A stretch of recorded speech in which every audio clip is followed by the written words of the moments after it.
다음은요. 절차적 지식이에요. 절차적 지식은 어떤 절차 과정이 중요한 지식이에요. 수학은요, 개념 많이 한다고 해서 수학 잘 푸는 거 아니에요. 맞잖아요. 수학은요, 마치 뭐가 같냐면, 나는 어떤 개념도 잘 알고, 풀이 과정도 정확해. 모든 걸 다 가지고 있어요. 있다고 해서 내가 이거를 문제를 뭐 어떻게 다 할 수 있는 거 아니잖아요. 문제를 풀어봐야 돼요. 숙달하는 거, 과정이 중요해요. 이게 마치 뭐가 같냐면, 어떤 문제가 나올 줄 몰라요. 그 개념을 아는지 모르는지 물어보진 않아요. 그런 시간이 안 나오거든요. 구분하는 뭐야? 이런 시간 안 나오잖아요, 수학시간에. 그걸 활용하는 방법을 느끼는 거지. 맞잖아요. 그래서 중요한 건 과정과 절차가 중요한 게 절차적 지식이고 그게 수학인 거예요. 그래서 앞에 걸로 설명을 하면 그래서 수학은요, 정확도와 속도와 전략이 중요해요. 수학은요, 내가 절차, 개념 암만 잘 알아도 정확도 떨어지면 무조건 틀려요. 맞잖아요. 수학은요, 고등학교 올라가면 수식이 엄청 길어져요, 풀이식이. 근데 엄청 긴 풀이식에서 단 하나의 숫자, 문자, 기호, 구호 하나라도 틀리면 무조건 다 틀려요. 맞잖아요. 그래서 수학 같은 경우에는요, 제일 중요한 거는 정확하게 푸는 연습이 중요한 거예요. 어떻게 풀어나가는지, 이 풀이 과정을 익히는 게 수학의 가장 기본인 거죠. 그래서 정확하게 푸는 연습을 해야 되는데, 일반적으로 학원 가면은 아이들한테 어떻게 해요? 어떻게 푸는지 확인해요? 안 하잖아요. 답만 확인해요. 맞췄는지 틀렸는지. 중요한 거는요, 답은요, 중요하지가 않아요. 풀이 과정을 내가 어떻게 생각해내느냐. 와, 이게 되게 똑똑한 아이예요. 정말 크게 달라요. 이게 있잖아요. 아이들이 수학이 안 되는 아이들은 딱 보면은 기본적으로 풀이 과정의 정확도가 떨어지는 아이들이 수학이 안 돼요. 얘네들은 암만 학원 다니고 돈을 갖다 써 부어도 얘는 안 돼요. 얘를 바꾸는 방법은 풀이 과정의 정확도 올리는 것부터 시작을 해요. 그게 뭐부터 시작이 되냐면은 풀이 노트에다가 정확하게 푸는 과정이 필요해요. 애들한테 근데 이게 인지를 시켜줄 때 풀이 과정을 쓰라고 하면은 아 엄마가 또 나한테 귀찮게 하네. 이게 숙제라고 생각을 해요. 근데 그게 아니라 아이한테 정확하게 전달해야 되는 게 이 풀이 과정이라고 하는 거는 숙제가 아니고 엄마가 니한테 귀찮게 하는 게 아니라 자, 이 시기에서 답까지 나가려고 하면 논리적으로 정확하게 풀기 위해서 이게 풀이 과정에서 어떻게 변형이 되는지 여기서 어떻게 변해가고 여기서 어떻게 변해가고 이 하나하나 풀려져 가는 과정이야. 이거만 네가 정확하게 규칙만 지켜서 풀어가면은 답은 무조건 정확하게 나와. 네가 여기에서 여기까지 암산이 가능해? 암산이 안 되잖아. 답을 정확하게 내기 위해서 이렇게 하나 써서 내려간다면은 절대 틀릴 수가 없어. 정확하게 풀기 위해서 필요한 과정이야. 그러니까 절대 중간 과정을 건너뛰지 말고 생략하지 말고 암산하지 말고 모든 것을 하나하나 손으로 써서 풀어봐. 연습장에다가 하나하나 써서 풀어봐. 절대 문제집에 풀지 마. 문제집에 네가 풀면 이게 공간이 좁아서 푸는데 마음이 급해져가지고 건너뛰거나 대충 하게 돼. 그렇게 하지 말고 천천히 이렇게 써서 내려가봐.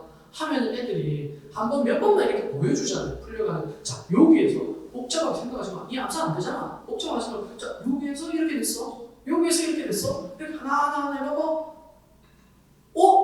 답 나오네요. 오, 정확하네요. 애가 한 번 딱 느끼잖아요. 그럼 변해요. 아, 풀이 과정이라고 하는 게 나를 괴롭히려고 하는 게 아니라 정확하게 풀기 위해서 반드시 필요한 거구나. 이거 연습을 시켜야 돼요. 그러니까 애들 지도할 때 숙제 다 해가지고 얼마나 풀었고 몇 개 틀린 거 이 비슷한 유형을 또 풀게 하고 할 필요가 없어요. 예. 7번 아닌데. 예.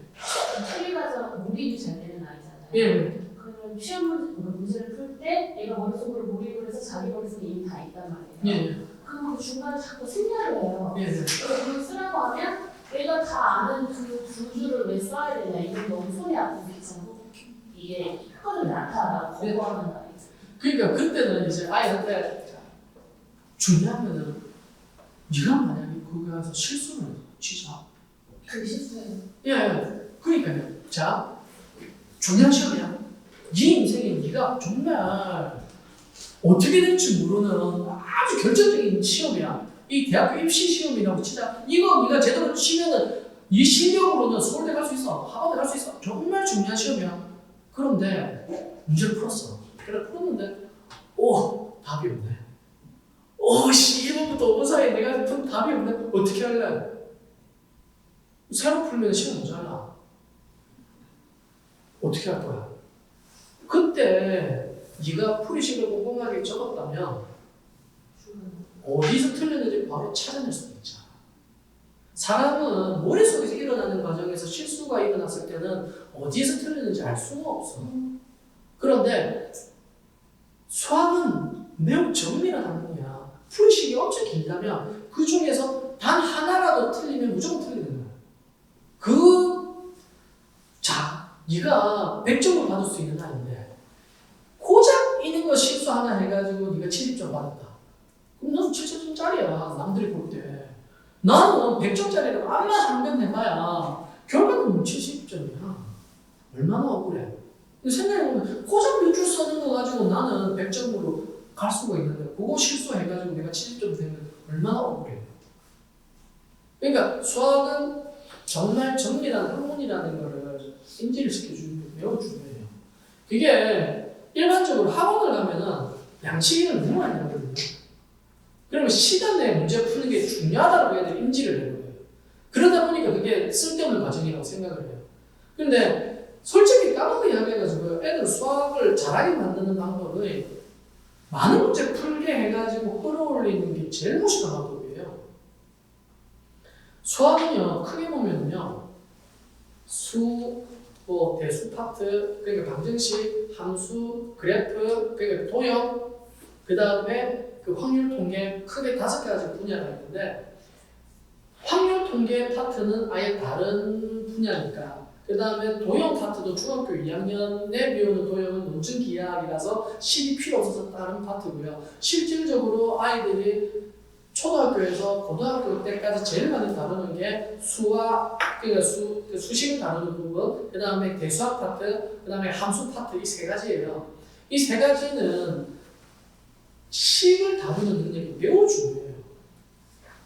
그래서 아이한테 지금 이제 학년이 아직 어릴 때는 이게 습관이 안 잡힐 거예요. 근데 보통 중학교 3학년부터 잡아주시면 돼요. 네. 중학교 3학년부터 특히 7번 아이 같은 경우에는요, 중학교 3학년부터 이제 수학을 자기가 직접 이해하고 푸는 습관만 딱 들이잖아요. 그래도 수학 되게 좋아한다. 그러니까 너무 급하게 생각하실 필요는 없어요. 이게 저학 떠올리는 거는 솔직히 지금 제가 그 애 하나, 고등학생 하나 이렇게 지도를 지금 하고 있는데 한 달만 바꿔버려요. 얘가 그전에는 고등학교 1학년 수학 성공이 못했던 애가 지금 자기 혼자서 고등학교 1학년고 2학년고 다 그냥 이제 마스터 해가지고 혼자서 다 해나가고 있거든요. 저학도가 엄청 올라갔어요. 거의 다 맞아요, 이제. 그거 바꾸는 거는 그렇게 저학도 올리는 거는 수학 문제 푸는 습관만 바꿔주면 금방 바뀌어요. 근데 중요한 건 아이가 자기가 아직까지 그거를 인지를 못한 상태에서 바꾸려고 하면 저항이 심하거든요. 그러니까 너무 급하게 먹을 필요는 없어요. 대신에 이제 수학에 대한 흥미가 떨어지지 않도록만 유지하는 게 매우 중요해요. 자기가 그냥 필요하다는 시점이 딱 오게 되면은 금방 합니다.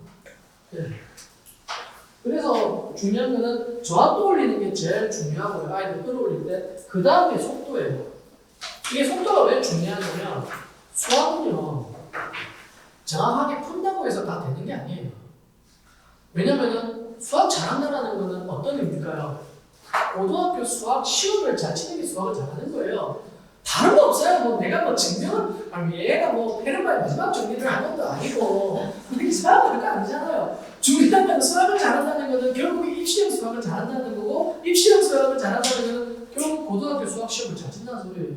고등학교 수학 시험을 잘 친다는 거는 시간 내에 정해진 문제를 정확하게 빠르게 푸는 거예요. 대략 한 50분 안에 25문제 정도 풀거든요. 그러니까 한 문제도 2분 정도 안에, 2분 만에 보자마자 답을 찾아야 돼요. 이거 연습을 해야 돼요. 그래서 재밌는 게 떨어지는 아이들이 있어요. 정확하게 푸는데 속도가 안 되는 아이들. 이 아이들의 특징이 보면 수학은 정말 잘해요. 평소에.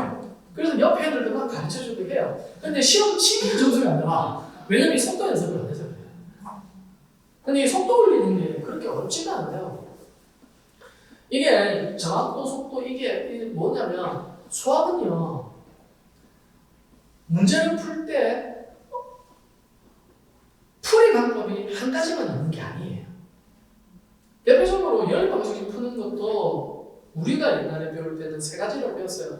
대입법, 등식법, 소거법 이렇게 배웠었고 지금은 두 가지로만 배우는데요. 뭐 고등학교 올라가게 되면은 뭐 방정식을 풀 때 기하학적으로 푸는 방법이 있고 대수학적으로 푸는 방법도 있고 다양하잖아요. 그러면 문제는 뭐냐면은 문제를 봤을 때 어떻게 풀 것인가를 판단하는 능력도 실력이에요. 그런데 아이들을 보면은 자기가 익숙한 방법으로만 풀려고 그래요. 대표적으로 뭐가 있냐면 수열 문제. 옛날에 그런 거 있었잖아요. 수열 해가지고 이렇게 내려오가지고 이 피라미드 형태 해가지고 위에서 몇 번째, 오른쪽에서 몇 번째, 왼쪽에서 몇 번째 무슨 숫자가 들어오는지 이거 쓰라고 하면은 애들이 이거 수열을 제대로 쓸 수 있는 아이들이면 그냥 계산하면 바로 나오거든요. 근데 이 계산이 미숙한 아이들은 다 그리잖아요. 이 그려서 푸는 것도 하나의 수학의 방법이에요. 이것도 중요해요. 그래야 이 규칙성 자기가 익힐 수 있으니까. 그런데 이 아이는 풀이 방법에서 가장 무식한 방법을 푼 거죠. 그리고 또 틀렸어요. 근데 중요한 거는 그래서 수학 문제를 풀 때 어떻게 풀어야 제일 빠르게 정확하게 풀 수 있을까? 정확한 거는 기본이고 빠르게 풀 수 있을 것인가를 판단하는 능력도 수학 실력이에요. 그래서 있잖아요. 어떻게 하냐면 애들한테 제가 가르칠 때는 수학 문제를 풀으라고 그래요. 제가 처음에 기본적으로 푸는 연습을 이제 다 잡아놨잖아요. 그 애들이 정확하게 풀기 시작을 해요. 이게 타산하게 잡히기 시작하게 되면은 이제 뭐 예를 들어 저 같은 경우에는 그냥 센 교재를 쓰는데 센의 B 단계를 하게 되면 어려운 문제들이 나와요. 그러면 문제를 풀으라고 하죠. 그러면 이제 문제를 애가 풀어요. 자기가 자신 있는 방법으로 풀고 난 다음에 반드시 풀자마자 답지를 바로 확인하는 거죠. 보통 많은 학원에서는 한 문제 세트를 다 푼 다음에 채점을 하고 틀리는 거 풀으라고 하잖아요. 근데 중요한 거는요. 그렇게 하게 되면 이 문제를 풀 때 내 머릿속에서 일어났던 수학 풀이 절차 과정이 다음 문제 풀면 다 사라져버려요. 문제는 있잖아요. 아이들은 어떻게 풀었는지 그 생각하는 과정이 더 중요하잖아요. 이 과정에서 내가 실수가 있거나 잘못한 게 있으면 그거를 수정을 해서 바로 잡는 게 공부인데 한 세트를 다 풀어버리고 나면은 그 생각이 다 사라져버리잖아요. 그러면 효과가 없어지는 거예요. 나중에 오답 100을 해봐야 아무 의미 없어요. 왜 틀렸는지, 내가 무엇을 잘못 생각했는지, 무엇을 헷갈려 했는지, 뭐 이걸 갖다가 풀고 난 직후에 가장 잘 알거든요. 이때 이걸 바로 수정을 하고 교정을 해야 내 실력이 느는 거잖아요. 그러니까 한 문제를 풀고 답을 내가 풀이 과정을 딱 썼어요. 그러고 나서 바로 답지 해석을 딱 보는 거죠. 그리고 풀이 과정, 이 해설의 풀이 과정과 나의 풀이 과정을 비교를 해보는 거예요. 그랬을 때 같으면 넘어가도 되는데 다르다면 분석을 해야 돼요. 내가 푼 거는 이렇게 풀었는데 얘는 왜 이렇게 풀었을까? 어떤 게 더 효과적이지? 어떤 게 더 빠르게 풀 수 있을까? 아, 이게 훨씬 더 좋은 방법이네? 라는 판단이 들면 문제 어떤 로직으로 풀었는지를 보고 난 다음에 책을 덮고 아래에다가 이 풀이 방식대로 한 번 더 풀어보는 연습을 해야 돼요. 그래서 연습장에다가 풀어야 돼요. 문제집에다가 풀면은 그거 연습이 안 되거든요. 풀이 노트에다가 똑같이 한 번 더 풀어보고 이 방금 봐서 똑같이 이거 풀면 아무 효과 없을 것 같은데 그게 아니에요. 재미있는 게 있잖아요. 애들한테 어떤 문제는 모르겠다고 이야기를 하잖아요. 그럼 옆에서 제가 앉아서 풀이 과정을 쓰면서 설명을 싹 다 해줘요. 다 한 다음에 야 이거 지워. 너 이해했지? 이거 지워. 이거 다 지워요. 그리고 나서 자 너 이해했으니까 다시 한번 풀어봐. 그러면 10명 중에 9명은 못 풀어요. 이해한다고 해서 풀 수 있는 게 아니거든요. 그러니까 풀이 과정을 보고 아 이렇게 풀면 되겠구나. 오케이. 덮은 다음에 밑에 똑같이 푸는 연습을 해봐야 돼요. 이때 풀 수 있으면 이 풀이 방법이 어느 정도는 내 거가 된 거고 못 풀면은 이 방법을 내 것으로 만들어야 되는 거죠. 이 방법이 효율적으로 풀 수 있는 방법이니까. 나처럼 이렇게 풀었다가는 시간 내에 못 풀어요. 이 방법대로 풀 수 있어야 돼요. 그렇기 때문에 밑에다가 연습을 만약에 못 풀겠다 싶으면 다시 한번 보고 이런 로직으로 푸는구나 덮어놓고 그대로 풀어보도록 연습을 하는 거예요. 그럼 시간이 꽤 걸려요. 이게 익숙하지 않으니까. 그러면은 어쨌거나 답을 풀었다면 시간이 걸렸잖아요. 그러면은 그 아래에다가 다시 한번 더 풀어보는 거예요. 방금 막 풀었던 거를 똑같이 또 풀잖아요. 그러면 앞에 풀었던 것보다도 더 빠르게 능숙하게 이 풀이 과정을 내 것으로 만들 수가 있어요. 그거를 한 3-4번 연습을 하잖아요. 이게 효과 없을 것 같은데 이렇게 하고 난 다음에 이 유형과 비슷한 문제를 또 풀어보잖아요. 엄청 빨리 풀려요. 그 네. 방법을 네. 충분히 체크할 수 있는 나이가 몇 살이에요? 이 방법은 대부분 이제 중학교 3학년쯤 되면 되게 효과가 좋아요. 그 아래에 하면은 그렇게 할 게 별로 없어요. 예, 그렇게 풀이 방법이 다양하지도 않고 뭐 직관적으로 식도 짧고 하니까 별로 효과가 없는데 중학교 3학년 정도 되면은 그게 진짜 효과입니다.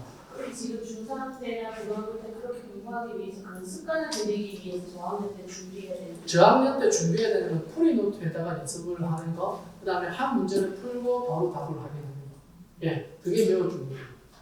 선생님 그러면 채점은 어디다 하는 거예요? 채점이요? 아니면 문제집에다가? 채점은 굳이 있잖아요. 나 혼자 공부할 거면 채점이 의미가 없죠. 예, 그럼 뭐 동그라미 그거 치고 그게 무슨 의미가 있겠어요. 그리고 중요한 건 내가 한 번에 풀지 못하고 답을 보고 참고해서 풀었던 문제는 내가 지금 답을 봤기 때문에 나의 기억에 남아있어서 이걸 풀 수도 있는 거잖아요. 그렇기 때문에 문제집에다가는 절대 힌트를 쓰면 안 돼요. 거기에다가 별표를 쳐놓고 다음 시간에 그 문제를 다시 한번 풀어봐야 돼요. 그래서 한 번에 풀 수 있는지를 확인을 해야 되는 거죠. 그런 식으로 하나하나 한 문제씩 이렇게 해 나가잖아요. 완전히 자기 것을 만들 수가 있어요. 그러니까 제일 처음에 어떻게 하냐면 교재 중에서 제일 쉬운 교재가 있어요. 개념 교재. 그 신사고에서 나오는 거는 개념 쌤 라이트가 있거든요. 그 책이 앞에 개념 설명이 되게 잘 돼 있어요. 그럼 이걸 내가 읽고 그 다음에 문제를 직접 옆에 기본 문제를 직접 풀어보는 거예요. 이게 매우 중요한 게 수학은 아이들한테 어릴 때부터 학원에 너무 노출을 시키면 수학 공부는 누군가가 가르쳐야만 가능하다라고 아이들이 인식을 해버려요. 근데 생각해보면 별거 없어요. 수학은 개념 설명 그거 진짜 내용 별거 없거든요. 그거 혼자 천천히 읽고 읽은 내용대로 옆에 기본 문제를 풀어보면요, 내가 제대로 이해한 거 맞네 확인하면서 풀어나갈 수가 있어요. 한 문제 풀고 답을 확인하고 또 이렇게 풀어나가잖아요. 그러면 이제 대표 유형, 유제 이거 자기가 하나하나 직접 읽고 풀어나가잖아요. 그러면 혼자서 충분히 이 책을 다 끝낼 수가 있어요. 이 다 끝내고 난 다음에 이 한 단원이 끝나면 이제 바로 센으로 넘어가서 A 단계는 가장 기본적이니까 앞에 개념 센 라이트라는 문제가 되게 겹쳐요. A 단계는 필요 없고 그냥 기본 설명 한번 읽어본 다음에 이제 B 단계부터 바로 들어가면 돼요. 들어가면서 좀 전에 이야기했던 것처럼 이렇게 탁탁탁 풀어나가면은 애들이 혼자 충분히 해나갈 수가 있고, 그 다음에 C 단계를 남겨놨다가 이게 이제 시험 직전에 시험 한 보름 전쯤에 이제 C 단계를 이제 들어가게 되면은 충분히 아이들이 혼자 다 할 수 있습니다. 이게 수학을 혼자 이렇게 해나가게 되면 혼자 나가는 의지가 약해서 그렇지, 이런 식으로 하게 되면 남한테 도움받지도 않고 혼자서 할 수 있으니까 아이들이 되게 그 자기 효능감도 느끼면서 성취감 엄청 느끼거든요. 그 고등학교 이상 올라가게 되면 혼자 하지 않으면 수학이 정말 기초가 약해져요. 특히 이게 풀이하는 연습하는 게 매우 중요한데 학원에서는 이 연습을 안 시켜주거든요. 그리고 수학은 많은 문제 푸는 것보다 정확하게 한 문제 정확하게 이렇게 탁탁 개념을 이해하면서 풀어나가면서 이게 바탕이 되어서 응용을 들어가게 되면 충분히 다 할 수 있게 됩니다. 그리고 이제 좀 더 이제 깊이 있게 들어가고 싶으면은 실제로 이제 수학의 거의 1등급을 계속 찍고 있는 아이들의 방법은 기본적으로 정확도와 속도가 엄청 탄탄해요. 이 아이들은. 그러면 이 아이들이 해야 되는 거는 전략적인 사고 연습이 중요하거든요. 그럼 이제 이걸 연습하기 위해서 이 아이들은 어떻게 하냐면은 정석책 같은 거 있잖아요. 고등학생들. 정석책을 문제는 안 풀고 어차피 어떻게 풀지를 알겠다. 이 아이들의 특징은 이 문제는 어떻게 풀면 되겠네 하면 굳이 안 풀어도 돼요. 왜냐하면 알겠네 하면은 풀 필요가 없어요. 무조건 풀면 다 맞으니까. 그러니까 그냥 개념책 읽듯이 쭉쭉 읽어 나가요. 그리고 문제를 봐도 이 문제는 어떻게 풀면 되겠다. 이건 어떻게 되겠다. 다음 페이지 이런 식으로 넘어가거든요. 그렇게 되면은 정석책 한 번 읽는데 30분에서 1시간 정도 걸려요. 그거를 방학마다 한 7, 8개씩 보는 거죠. 그리고 좀 되게 어려운 거죠. 레벨 같은 것도 그렇게 보면서 이거는 어떻게 풀면 되겠네. 사고 연습을 되게 많이 해요. 굳이 내가 손으로 풀지도 않고 그렇게 해서 많은 문제를 생각하는 힘을 키우는 연습을 엄청 많이 하게 되죠. 그렇게 되면 수학을 되게 잘하게 됩니다. 네. 그래서 정확도와 속도가 숙련이 되면 이제 이렇게 올라가는 거고 그 다음에 심화 문제는요. 중학교 3학년 때까지 심화 문제는요. 수학 실력이 문제가 아니라 국어 문내력 문제예요. 그래서 심화 문제는 굳이 애가 이해를 못한다. 그러면 심화 문제로 아이들한테 스트레스 줄 필요가 없어요. 안 된다 싶으면 그 심화 문제는 이 아이의 수학 실력이 아니라 그 앞에까지 응용 문제까지 잘 한다면 심화 문제는 얘 아직 문내력이 그 정도까지 안 되구나 라고 생각을 하고 그냥 넘어가시면 돼요. 그거 자연스럽게 학년만 올라가잖아요. 그럼 심화 문제는 다 풀어내요. 자기 수준의 문내력이 안 되기 때문에 그렇고 이 중학교 과정이 안 되면 고등학생 정도 되었을 때 그 문제 풀으라고 하면 그 사이에 끄기 위해서 한 번도 안 해도 그 문제 다 풀어내요. 예, 문내력은 자연스럽게 올라가기 때문에 그렇습니다. 그래서 선행 같은 경우에는 정확도와 속도를 기준으로 해 나가야 되지 심화 문제 이거 생각할 필요는 없어요. 그래서 지금 제가 이야기했던 방법대로 그냥 천천하게 나가면 자연스럽게 선행이 되는 거지 억지로 이 아이를 끌고 나가서 막 진도 빼고 이렇게 하면은 정말 아무 의미가 없습니다. 실제로 그냥 심화 문제를 안 할 수는 없잖아요. 뭐 정확히 좀 넘어간다고 하더라도 심화 문제를 정확히 풀어야 되는 상황. 심화 문제는요 솔직히 고등학교 정도 올라가서 의미가 있어요. 중학교 심화 문제는 솔직히 까놓고 이야기해서 중학교 때 수학 하나도 못했던 애들 있잖아요. 고등학교 올라가가지고 중학교 과정은요 이 아이를 지도를 하기 위해서 정말 실험을 많이 해봤는데 제가 고등학생인데 중학교 과정의 수학을 완전히 포기했던 애들을 이제 가르치게 될 때 중학교 졸업 검정고시 수학책이 있어요. 요거가 딱 사가지고 풀으라고 시켜요. 그럼 처음에는 고등학교 과정 처음 가르쳐주면 하나도 이해를 못하는데 중학교 과정을 그렇게 검정고시 책을 하면은 보름이면 다 되거든요. 그거 딱 끝낸 다음에 고등학교 1학년 딱 들어가잖아요. 애들 금방 다 이해하면서 넘어가요. 중학교 과정에서는 심화 문제가 이 심화 문제를 풀 수 있다고 해서 고등학교 과정에 도움되는 거 하나도 없어요. 요즘에 중학교 중간고사, 기말고사 시험을 보면 예. 보통 아이들이 학원에서 중등 심화까지 공부를 많이 하는 애들이 예. 있으니까 그 변경 때문에 선생님들이 한두 문제씩 예. 섞어 놓으시잖아요. 예. 교과서에 나오는 게 아니라. 예. 그러면 그때는 우리 아이는 만약에 이 전략을 했을 때는 심화를 당연히 못 풀겠죠. 상관없어요. 중학교 과정에서는 성적은 크게 연연하지 마세요. 아까 말씀드린 것처럼 중학교는요 중학교 졸업하고 나면 다 리셋돼버려요. 중요한 거는 아이들 그 심화 때문에 수학에 스트레스 받는 게 더 안 좋아요. 그 내용을 아이한테 설명해주고 이거 못 풀어도 괜찮다라고 예. 시키면 좋을까요? 예, 그렇게 이야기해 주는 게 좋아요. 대신에 네가 차근차근하게 간단하게 해서 기본 문제는 다 풀 수 있으면 충분해. 괜찮아, 잘했어. 이야기를 해주는 게 좋아요. 대신에 이제 중요한 건 혼자서 할 수 있는 역량을 키워야 돼요. 그랬을 때 이제 애들이 금방 잘 되어가고 있습니다. 자, 그럼 넘어갈게요.